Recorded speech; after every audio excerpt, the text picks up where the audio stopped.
Ketemu lagi hari ini hari Kamis tanggal 25 Februari tahun 2020. Selamat datang di bacaan harian, bacaan umum untuk semua zodiak. Ambil hanya jika resonate. Silakan lihat description box di bawah video ini. Kalau dari 3 kartu ini sih jelas ya, sebenarnya sedang bicara betapa hari ini kita merasa tidak nyaman, ada sesuatu yang nggak benar di depan ya, atau mungkin kita sendiri nggak merasa sepenuhnya menjadi diri sendiri. Dan kita juga melihatnya masalah ini sudah digeret-geret dari masa lalu, diseret-seret di kaki kita, nggak pernah bisa kita lepaskan, masih nempel terus. Tapi sebenarnya tinggal tunggu waktunya aja, pada saatnya nanti masalah ini justru bisa menjadi salah satu alasan kenapa kita menerima satu penghargaan. Oke. Jadi artinya kita nggak bakalan dapat penghargaan begitu tinggi kalau kita nggak pernah lewat sesuatu yang sukar gitu. Jadi kalau sekarang ini masalahnya sukar banget, ini pasti karena pada saatnya nanti kita akan menerima penghargaan atas upaya kita menghadapi dan menyelesaikan masalah yang sedang kita hadapi sekarang ya. Dan enlightenment tuh sepertinya kayaknya sih apapun masalahnya, walaupun kita sebel banget ya karena kayaknya kayak selotip yang nempel di jari itu ya, tangannya kita gerak-gerakan biar dia lepas, dia masih nempel aja terus. Habis itu tangan itu kan nempel di kanan, tangan kiri coba bantu narik, dia nempel di kiri, balik lagi ke kanan, bolak-balik nggak lepas-lepas gitu ya plesternya di tangan, padahal kita udah pengen buang tapi nggak bisa. Somehow dengan proses yang bolak-balik itu, pindah plester yang kita pengen buang tapi nempel terus di kiri kanan tangannya, itu memberi kepada kita satu pemahaman tentang ternyata gini toh caranya menghandle plester, tanda petik. Jadi kita tahu bahwa ini memang sesuatu yang nempel, tapi pasti ada caranya bagaimana masalah ini bisa lama-lama lepas. Dan itu ternyata jawabannya adalah kalau kita mengandalkan diri kita sendiri. Karena kalau kita masih mengandalkan orang lain, kita nggak punya kendali terhadap apa yang diambil keputusan oleh orang lain. Oleh sebab itu pemecahannya adalah di diri kita.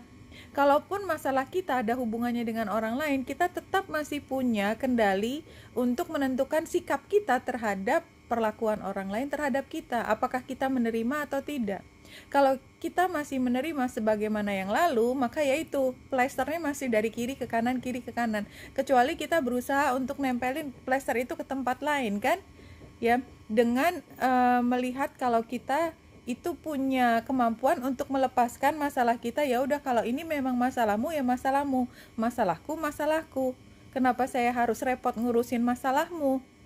Saya mengandalkan diri sendiri untuk memecahkan masalah saya. Masalahmu itu kamu yang punya tanggung jawab untuk memecahkan masalahmu. Halo, kira-kira seperti itu. Nah, dengan kemampuan kita memisahkan antara masalah saya dengan masalahnya orang lain, maka kita punya kesempatan untuk melakukan sesuatu yang kita sukai. Untuk berkreasi, tidak lagi dibebani oleh sesuatu yang kita seret-seret di kaki kita, nggak bisa kita lepas-lepas tadi ya. Karena sebenarnya kita tuh sudah mampu untuk bersinar, kita tuh sudah punya kemampuan itu. Hanya memang tidak semudah itu kita bisa melepaskan dan memerdekakan diri kita untuk mulai berkreasi.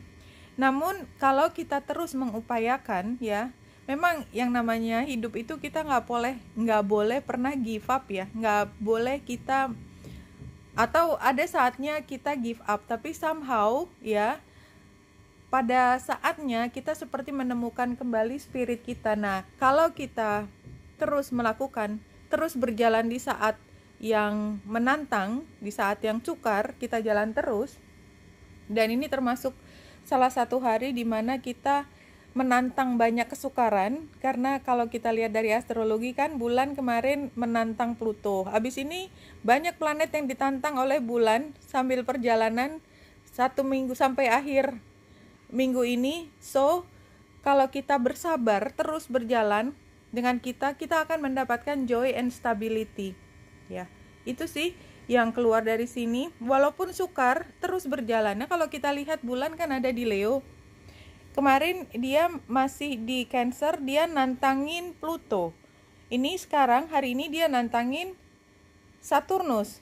kan dia akan terus berjalan. Habis nantangin Saturnus, dia nantangin Merkurius, habis itu Jupiter, habis itu Venus, habis itu Matahari, habis itu Neptunus, sampai kemudian nantangin Chiron. So, jadi kalau kita melihat situasi ini, kita sudah bisa mengantisipasi bahwa dalam 4 hari ke depan it's not going to be easy. Tapi tadi seperti kita lihat di sini, kalau kita terus berjalan, walaupun pada saat ini kita rasanya nggak optimal sebagai diri kita sendiri, tapi kita selalu aware, selalu sadar dengan apa yang menjadi tindakan kita, ucapan kita, langkah kita, semua kita lakukan dengan high vibration, maka ini adalah satu alat untuk memberi kita satu penghargaan minimal ke diri kita sendiri, bahwa kita tahu kita bisa melewati semua situasi menantang tanpa kita kalah, tanda petik, dengan ujian kita.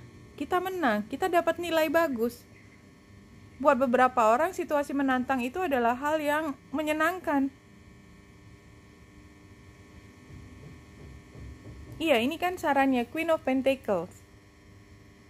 Jangan bertindak seolah-olah kita kekurangan, terus berjalan ya. Kalau kita fokus, lihat mukanya dia hanya fokus pada kreativitas. Fokus pada apa yang ingin dihasilkan. That's it. Peduli dengan dunia, jalan terus ya. Dan situasinya kita mampu kok, Queen of Swords dan Queen of Pentacles. Ya, ini kan kita lihat outcome-nya Knight of Cups. Kayaknya kita emang mungkin lingkungan kita membuat kita agak sebel-sebel gimana gitu ya. Rasanya kok apa yang menjadi keinginan kita kok disandung terus gitu loh sama orang. Kita mau melangkah ini, kayaknya ada orang yang nggak suka. Mau melangkah ini, orang ngomongin kita. Mau melangkah situ, terus kita mikir jangan-jangan nanti dia musuhin aku. Ya karena dia cup ya. Kalau misalnya dia pentacles, itu mungkin memang benar-benar secara fisik ada yang nahan. Ini enggak.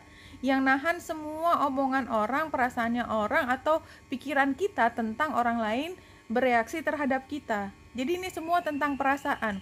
Tapi kita sebenarnya punya kemampuan Queen of Swords ini. Kita sebenarnya kalau bisa memisahkan mana yang emosi, mana yang kenyataan, will be just fine. Fokus aja ke kerjaan. Ya, karena ini tantangannya Judgment. Kayak sebenarnya kita sudah dikasih jalan yang mudah. Memang kanan kiri masih banyak kerikil, dan dia kan kayak main kayak main game gitu kan. Sepanjang jalan kan selalu ada yang di depan untuk bikin kita jatuh. Tapi kalau kita fokus, kita bisa lewat. Justru kalau kita lewatin jalan itu sampai ke ujungnya, nanti kan kita dapat reward. Jadi bayangkan saja kita sedang main game, di depan banyak sekali tantangan, tapi kalau kita fokus, nggak give up sama gamesnya kita, terus jalan, kita akan dapat sesuatu di depan sana. 4 hari ke depan. In death, your loved ones are closer to you than in life. Talk to them and they will respond. Ini kayak kalau kita ingat seseorang, biasanya kalau kita bingung, kita suka bertanya pada seseorang, dan seseorang itu sepertinya tidak ada di sekitar kita pada saat ini. Nah, karena tidak ada berada di sekitar kita, maka kayaknya dalam hati bisa mengajak bicara atau mengingat kira-kira kalau dia yang berada dalam situasi ini, dia akan melakukan apa. Anyway, buat beberapa teman, kalau dalam ritual agama itu kita punya cara untuk mendoakan mereka. Jadi kalau karena informasi ini keluar ya, barangkali buat teman-teman yang teringat dengan almarhum atau almarhumah ya, buat yang agama Islam tentunya ada sholatnya, saya lupa namanya, tapi kita bisa memberi doa, mengirimkan semua itu, dan itu sebenarnya bukan sesuatu yang kita memuja, enggak, tetapi lebih mendekatkan diri dan membuat kita merasa lebih rileks, lebih tenang. Oke, Benita Indrasta di sini, semoga membantu. Salam hati dan cahaya.